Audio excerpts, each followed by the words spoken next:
The Chicago White Sox. Baseball at its finest, the magic of the World Series. But beneath the surface, a sinister plot unfolds. The White Sox losing to the Cincinnati Reds in 1919 World Series. Banned for life from professional baseball. The scandal that followed stained the sport's reputation. As much as their yearly salary in 1 week. A New York gambler financed a conspiracy involving a number of White Sox players. And I think they saw very little risk of getting caught or getting punished. To throw the World Series to the Cincinnati Reds.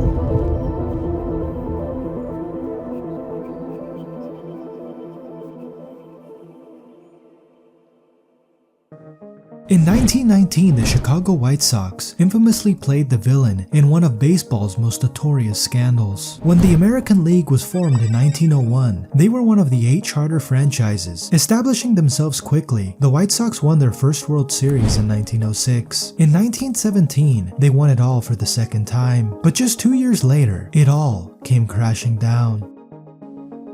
Spearheaded by a rogue baseball player who became the ringleader for one of the greatest attempts to rig an event in sports history. His name was Charles Arnold Scandal, known more commonly by his nickname, Chick. The man who unknowingly fueled the conspiracy was the team owner, Charles Comiskey. Despite bringing professional baseball to Chicago, he faced animosity from players like Chick Scandal. In his own words, Scandal claimed that Comiskey was a sarcastic, belittling man who was the tightest owner of baseball. Comiskey had a notorious reputation for underpaying players. This led to significant discontent among the team, as they felt their success deserved better compensation. Back then, baseball had a reserve clause that denied any player from playing for another professional baseball club should he refuse his contract. Unsurprisingly, the architects of the Black Sox Scandal were disgruntled players in Chicago, led by Scandal. When the chance to throw the World Series arose in 1919, it seemed like a golden opportunity for Scandal and his frustrated teammates to both gain the wages they believed they deserved and to thwart Comiskey's success. However, while a few players were cast aside, most of the starting lineup rallied together to sacrifice the title for what they believed was a greater cause. Rumors are swirling that a group of White Sox players are intentionally throwing the World Series. Eddie Sycott, Claude Lefty Williams, Sweet Risper, Buck Weaver, Fred McMullen, Happy Felt, and Shoeless Joe Jackson are all suspected to be involved. Led by first baseman Chick Scandal.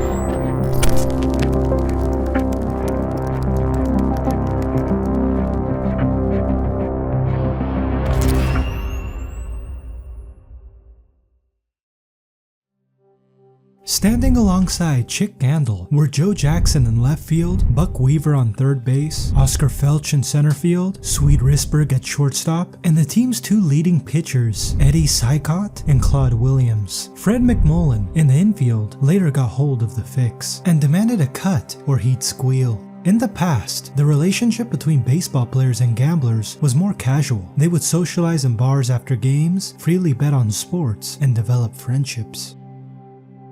Enter Joseph Sport Sullivan. When Chuck Scandal sought to improve his financial situation, Sullivan seized the opportunity. Sullivan was a bookmaker from Boston who had reportedly bet heavily on the 1903 World Series and even attempted to bribe legendary Boston pitcher Cy Young. Scandal initially saw him as a trustworthy sports bettor until the scandal unfolded. The two met at the historic hotel Buckminster in September of 1919, where they drew up the plans for a fix on the World Series. The initiator of the meeting between the two remains unknown. However, regardless of its origins, the impending plan had one clear objective: to rig the World Series.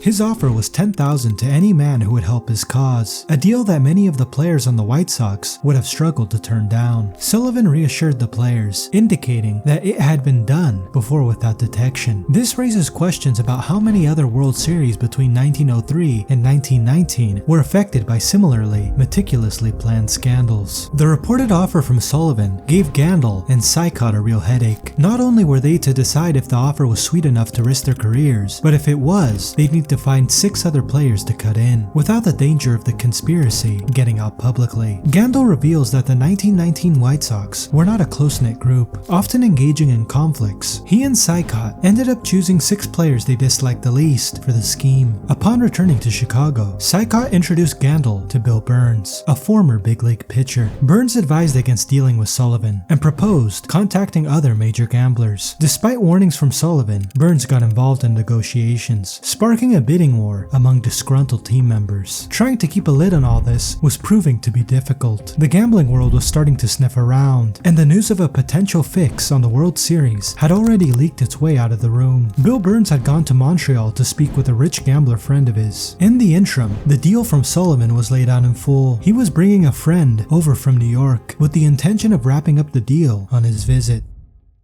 Rumors of Arnold Rothstein's involvement in the scandal continued to gain A momentum. notorious crime boss may have pulled his biggest heist yet. When he arrived, the man he brought with him was none other than Arnold Rothstein, a big-shot gambler, businessman, and a criminal mastermind in his own right. When the players met with Rothstein and Sullivan, they asked for the full $80,000 up front. Up until that point, the crime boss hadn't said a word. He questioned their motive, asking what he would have as assurance that the players would stick to the plan. When they gave him their word, he noted that it was a weak collateral and pushed back on the players' request. The terms were eventually agreed to. The players would get $10,000 up front, and the remaining $70,000 would be shared in 4 installments of $17,500 over the first 4 games. With the deal done, the plan was simple. As 3-1 favorites to win the series, the White Sox were to go out and do their damnedest to win Game 1. If they won Game 1, the price on Cincinnati to win it all would skyrocket, and that was how the gamblers planned to make their money. Back then, the World Series was decided in a 5-of-9 format, rather than the best of 7 we're used to in the modern day. Rothstein emphasized that only those present knew about the fix. However, once the gamblers left, the players unanimously decided to accept any additional money Burns offered. They were determined to maximize their gains. Yet somehow, the plan was almost doomed from the start. The day after agreeing with Rothstein and Sullivan, Chick Scandal received a call from Jake Lingle, a Chicago reporter who had heard rumors of the fixed World Series. Scandal dismissed the story as absurd and hung up. Shortly after, Eddie Sykot and Chick Scandal were visited by Bill Burns and Abe Attell, a former featherweight champion. Attell's connection to Rothstein is unclear. While some suggest he acted as a middleman, Scandal's accounts dispute this, stating they distrusted Attell and walked out on him. While there was no proof of the scandal, the public outrage meant Scandal began to panic. The word was spreading, and fast. Sullivan paid him a visit, furious, suggesting that somebody on the team had to have shared the plan publicly. The price was free-falling on betting the White Sox, and Scandal noted that even a shop clerk had told him directly that they had it firsthand the series was fixed. By the time the team got to Cincinnati for Game 1, the word of a fix was the talk of the town. With the rumor of a fix spreading like wildfire, Scandal and the mob knew that every single move they made in the World Series would be scrutinized. The night before the opening game, the players got threatening calls about the series, and the threats shook Eddie Sykot terribly. He didn't sleep at all, waking up to pitch in the opener of the World Series with a devil on his back. Sullivan had found his way into the team hotel and woke Scandal up, claiming that he'd been told by some of the players the deal was off. He threatened that it wouldn't be wise to double-cross Arnold Rothstein. At this point, they were in over their heads, but could only continue with the execution of the plan as agreed. Today marks the start of the much-anticipated World Series matchup between the Chicago White Sox and the Cincinnati Reds. A series that has already been filled with suspicion and accusation.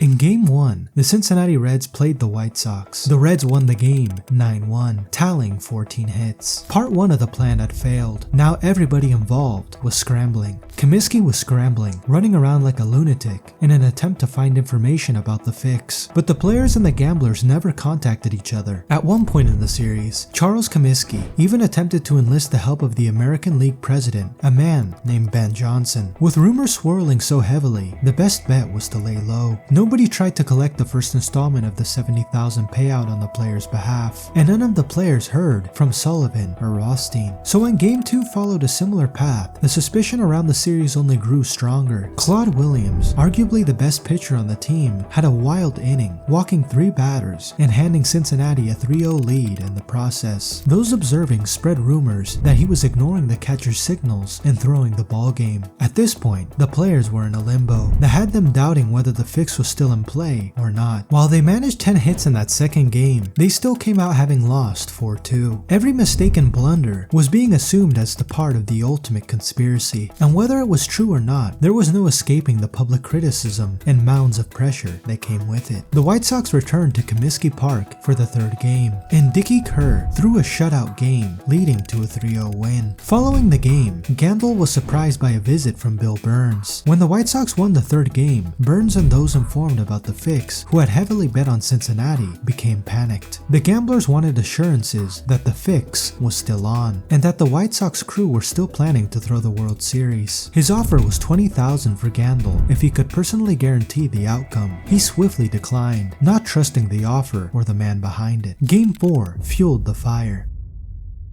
Sykot was back on the mound, and 2 errors shaped the outcome of the game. He only allowed 5 hits throughout the appearance, but those 2 errors would be his demise. The Sox lost 2-0, and pandemonium ensued. After the game, Coach Gleason called a team meeting. He wanted to hear it from the players if there was indeed some sort of fix on the World Series happening within the ball club. After talking with his team, Gleason was happy to let it lie. He believed the players. Comiskey, on the other hand, was absolutely convinced the series was rigged. When it stretched to 4-1, Cincy appeared to have the series almost wrapped up, but the White Sox hit a stride that saw them win 2 games straight, bringing it back to 4-3 and playing some of their best baseball in the process. They trailed the whole series the whole way, but spirits were high, leading into that 8th installment in Chicago. According to Gandil's story, there was no plan to fix the series at this point. No money had been collected beyond the original $10,000. No further contact had been made with the gamblers, and nobody in the clubhouse dared to speak of it. So as far as the Sox were concerned, 2 more wins and they'd claimed the World Series. Hod Eller, pitcher for the Cincinnati Reds, had other plans, and in Game 8, he wrapped up the series for Cincy. The 8th and final game ended 10-5. The Sox had battled, but fallen short, and whether by accident or by design, the fix was complete. Having made the final bout, the loser's share was $3,254 per player. Comiskey hesitated to pay it, while he conducted a private investigation about the fix. In his story with Sports Illustrated, Gandil also claims that he and his teammates never saw anything beyond the initial $10,000, and even with that installment, he has no idea what happened to it. According to his own words, Chick Gandil never made a dime on throwing the World Series. For a while, that theory held weight. Turned off by pro baseball and hitting his veteran years anyway, Gandil moved to California. The news of the World Series was dying down, and ultimately, that was exactly what he wanted. Dense is fallout. Fallout is dust that is sucked up from the ground by the... In this situation, you are asked to throw a game for some cash. Don't. Or you may end up like these men, banned from the game they loved forever.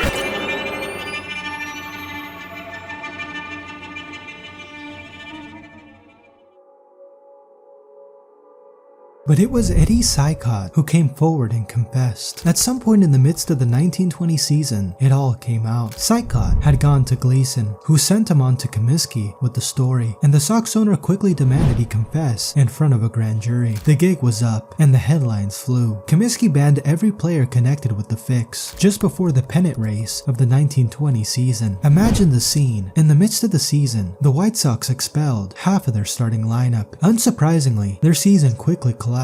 Chicago sports writer James Crusenberry first broke the story, blaming former boxing champion Abe Attell. Crusenberry claimed Attell stood on a chair in a Cincinnati hotel lobby with fistful of cash, loudly offering to cover any bets on the World Series. He confidently backed the underdog Reds, attracting attention. After the third game, Sox manager Kid Gleason called Crusenberry, and they met in a hotel room, agreeing something was amiss with the series. Later, Gleason invited Crusenberry to a bar to overhear a conversation with Attell. Attell revealed that Rothstein had masterminded the fix, promising Attell a hefty reward. However, Attell claimed he was double-crossed and received only a fraction of what he was promised.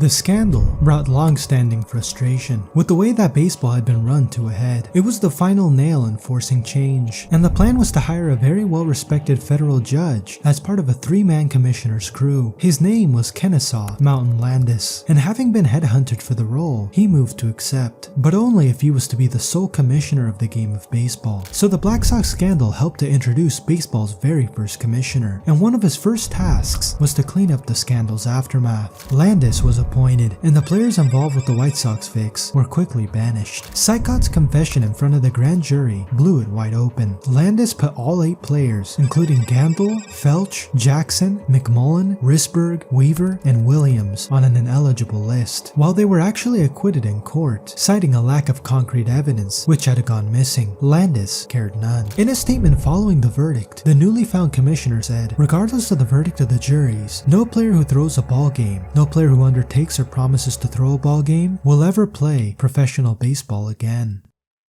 The initial indefinite suspension was extended to a lifetime ban, and he followed through with it to make sure each of those players felt it. Swede Risberg and some of the Black Sox members attempted to organize an independent 3-state barnstorming tour. Landis responded by stating that any player that signed up to play alongside or against those men would also be banned for life. They had betrayed the game of baseball, and he was determined to ensure they would never play competitively again. Joe Jackson's involvement in the scandal remains a controversial point, and one of the main points Chick Gandil made as to why the fix was never actually seen through. Jackson batted a 3.75 in the series, a better average than any other player from either team. The batting average across the pros that season was .263. Some of the players later claimed that Jackson was never there for the meetings with the gamblers, although that point seems to be controversial too. The theory was that involving his name in the case would give those issuing the fix better credibility with the high-stakes gamblers. He confessed in front of a grand jury to accepting $5,000 from the gamblers, but remained true to the belief that he never met or had conversations with them and only knew about the fix from his teammates. The answers to that particular circumstance within the scandal remain unclear, but what was very evident was the way in which the fix derailed the White Sox as a ball club. They sank all the way to 7th in the American League. Their next appearance in a pennant race wasn't until 1936, and they'd endure almost 100 years without a World Series title, never winning it again until 2005.